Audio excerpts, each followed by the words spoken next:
continue la lecture de la Bible. Je suis arrivée dans le nouveau livre de Michée. Je vais donc avancer. Nous allons voir combien de chapitres. Michée chapitre 1. La parole de l'Éternel qui fut adressée à Michée de Moréchet au temps de Jotham, d'Achaz, d'Ézéchias, roi de Juda, prophétie sur Samarie et Jérusalem. Écoutez-vous tous, peuple, sois attentifs, terre, et ce qui est en toi. Que le Seigneur l'Éternel soit témoin contre vous, le Seigneur qui est dans le palais de sa sainteté. Car voici l'Éternel sort de sa demeure, il descend, il marche sur les hauteurs de la terre. Sous lui les montagnes se fondent, les vallées s'entr'ouvrent, comme la cire devant le feu, comme l'eau qui coule sur une pente. Et tout cela à cause du crime de Jacob, à cause des péchés de la maison d'Israël. Quel est le crime de Jacob? N'est-ce pas Samarie? Quels sont les hauts lieux de Juda? N'est-ce pas Jérusalem? Je ferai de Samarie un monceau de pierres dans les champs, un lieu pour planter de la vigne. Je précipiterai ces pierres dans la vallée. Je mettrai à nu ses fondements. Toutes ces images taillées seront brisées. Tous ces salaires impurs seront brûlés au feu. Et je ravagerai toutes ces idoles, recueillies avec le salaire de la prostitution. Elles deviendront un salaire de prostitution. C'est pourquoi je pleurerai, je me lamenterai, je marcherai déchaussée et nue, je pousserai des cris comme le chacal, et des gémissements comme l'autruche. Car sa plaie est douloureuse, elle s'étend jusqu'à Juda, elle pénètre jusqu'à la porte de mon peuple, jusqu'à Jérusalem. Ne l'annoncez point dans Gath, ne pleurez point dans Akko. Je me roule dans la poussière à Beth-Léaphra. Passe, habitante de Shaphir, dans la nudité et la honte. L'habitante de Tsaanan n'ose sortir. Le deuil de Beth-Haetzel vous prive de son abri. L'habitante de Maroth tremble pour son salut, car le malheur est descendu de la part de l'Éternel jusqu'à la porte de Jérusalem.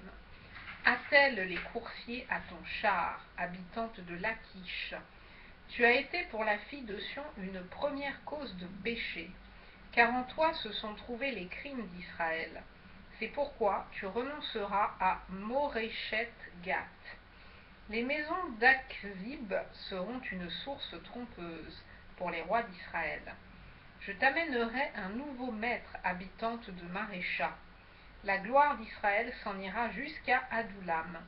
Rase-toi, coupe ta chevelure à cause de tes enfants chéris. Rends-toi chauve comme l'aigle, car ils s'en vont en captivité loin de toi. Chapitre 2. Malheur à ceux qui méditent l'iniquité et qui forgent le mal sur leur couche. Au point du jour, ils l'exécutent. Quand ils ont le pouvoir en main, ils convoitent des champs et ils s'en emparent. Je répète, ils convoitent des champs et ils s'en emparent. Des maisons et ils les enlèvent. Ils portent leur violence sur l'homme et sur sa maison, sur l'homme et sur son héritage. C'est pourquoi ainsi parle l'Éternel. Voici, je médite contre cette race un malheur. Vous n'en préserverez pas vos coups, et vous ne marcherez pas la tête levée, car ces temps seront mauvais. En ces jours-là, on fera de vous un sujet de sarcasme. On poussera des cris lamentables. On dira de point, nous sommes entièrement dévastés. Il donne à d'autres la part de mon peuple. Et quoi, il me l'enlève? Il distribue nos champs à l'ennemi. C'est pourquoi tu n'auras personne qui étende le cordeau sur un lot dans l'assemblée de l'Éternel. Ne prophétisez pas, disent-ils, qu'on ne prophétise pas de telles choses. Les invectives n'ont point de fin. Oses-tu parler ainsi Oses-tu parler oses-tu parler ainsi, maison de Jacob? L'Éternel est-il prompt à s'irriter? Est-ce là sa manière d'agir? Mes paroles ne sont-elles pas favorables à celui qui marche avec droiture? Depuis longtemps on traite mon peuple en ennemi. Vous enlevez le manteau de dessus les vêtements de ceux qui passent avec sécurité en revenant de la guerre. Vous chassez de leur maison chérie les femmes de mon peuple. Vous ôtez pour toujours ma parure à leurs enfants. Levez-vous, marchez, car ce n'est point ici un lieu de repos. 2 points. À cause de la souillure, il y aura des douleurs violentes. Si un homme court après le vent et débite des mensonges, je vais te prophétiser sur le vin, sur les boissons fortes. Ce sera pour ce peuple un prophète. Je te rassemblerai tout entier, ô Jacob. Je rassemblerai les restes d'Israël. Je les réunirai comme les brebis d'une bergerie, comme le troupeau dans son pâturage. Il y aura un grand bruit d'hommes. Celui qui fera la brèche montera devant eux. Ils feront la brèche, franchiront la porte et en sortiront. Le roi marchera devant eux et l'Éternel sera à leur tête. Chapitre 3. Je dis 2 points. Écoutez, chefs de Jacob et princes de la maison d'Israël. N'est-ce pas à vous à connaître la justice? Vous haïssez le bien et vous aimez le mal. Vous leur arrachez la peau et la chair de dessus les os. Ils dévorent la chair de mon peuple, lui arrachent la peau et lui brisent les os. Ils le mettent en pièces comme ce qu'on cuit dans un pot, comme de la viande dans une chaudière. Alors ils crieront vers l'Éternel, mais il ne leur répondra pas. Il leur cachera sa face en ce temps-là, parce qu'ils ont fait de mauvaises actions. Ainsi parle l'Éternel sur les prophètes qui égarent mon peuple, qui annoncent la paix si leurs dents ont quelque chose à mordre, et qui publient la guerre si on ne leur, je reprends, et qui publient la guerre si on ne leur met rien dans la bouche. À cause de cela, vous aurez la nuit, et plus de visions. Vous aurez les ténèbres, et plus d'oracles. Le soleil se couchera sur ses prophètes, le jour s'obscurcira sur eux. Les voyants seront confus, les devins rougiront. Tous se couvriront la barbe, car Dieu ne répondra pas. Mais moi, je suis rempli de force, de l'esprit de l'Éternel. Je suis rempli de justice et de vigueur, pour faire connaître à Jacob son crime et à Israël son péché. Écoutez donc ceci, chefs de la maison de Jacob et princes de la maison d'Israël, vous qui avez en horreur la justice et qui pervertissez tout ce qui est droit, vous qui bâtissez Sion avec le sang et Jérusalem avec l'iniquité. Ces chefs jugent pour des présents, ces sacrificateurs enseignent pour un salaire, et ces prophètes prédisent pour de l'argent. Et ils osent s'appuyer sur l'Éternel, ils disent 2 points. L'Éternel n'est-il pas, je reprends, et ils disent, je reprends, et ils osent s'appuyer sur l'Éternel, ils disent 2 points, l'Éternel n'est-il pas au milieu de nous? Le malheur ne nous atteindra pas. C'est pourquoi, à cause de vous, Sion sera labouré comme un champ. Jérusalem deviendra un monceau de pierre, et la montagne du temple une sommité couverte de bois. Chapitre 4. Il arrivera dans la suite des temps que la montagne de la maison de l'Éternel sera fondée sur le sommet des montagnes, qu'elle s'élève par-dessus les collines, et que les peuples y afflueront.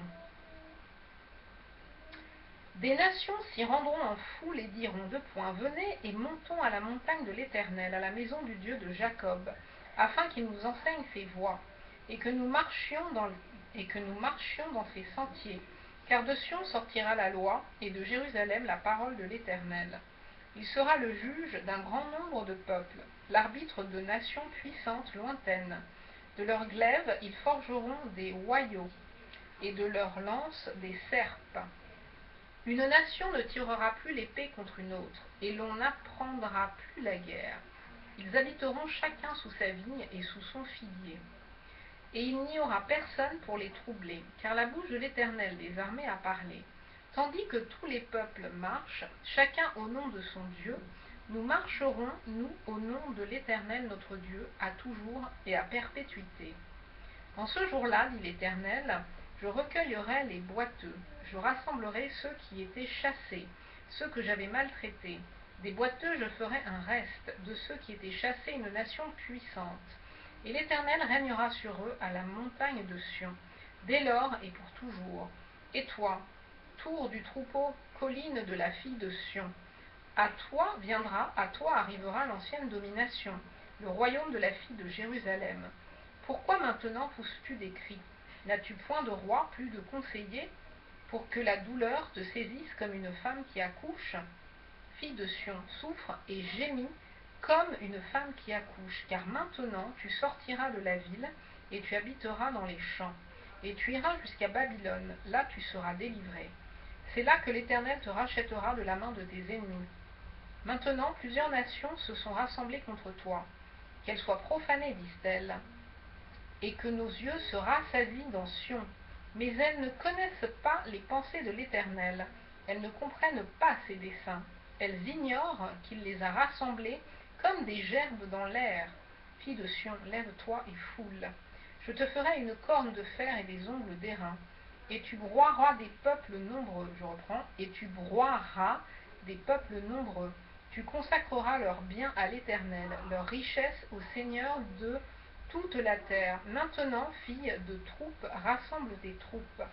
On nous assiège, avec la verge, on frappe sur la joue le juge d'Israël. Alors, je pense que je vais m'arrêter là.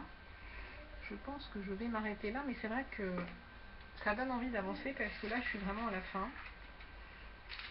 5, 6, 7. Il n'y a que 7 chapitres. Et j'ai fini Michée. Ensuite, Nahum en a 3. Habakkuk en a 3. Sophonie en a 3. Agé en a 2. Zacharie en a 14. C'est vraiment le dernier gros. C'est Zacharie. Il me reste encore, mais une fois que j'aurai passé Zacharie, ce sera Malachie. 4 chapitres. Et ensuite, 400 ans se passent. Rien ne se passe de particulier et on arrive au Nouveau Testament avec la naissance de Jésus. Voilà. Donc franchement, il me reste... Là, je suis à la page 709 et je dois aller jusqu'à la page 730 incluse. Donc 710, il m'en reste 21. J'ai 21 pages à lire. Très honnêtement, j'ai fini quoi. J'ai parcouru toute la Bible. J'arrive à la fin. J'ai pas fait le calcul là mais j'en ai lu 4 de plus, donc il m'en reste 32. Il doit me rester 32 chapitres à lire. J'arrive vraiment à la fin. Mais justement, quand on arrive à la fin, on a envie d'accélérer et on a envie vraiment de terminer. Donc, enfin moi en tout cas, j'ai envie de terminer. Mais bon, là je m'arrête. Bonne journée.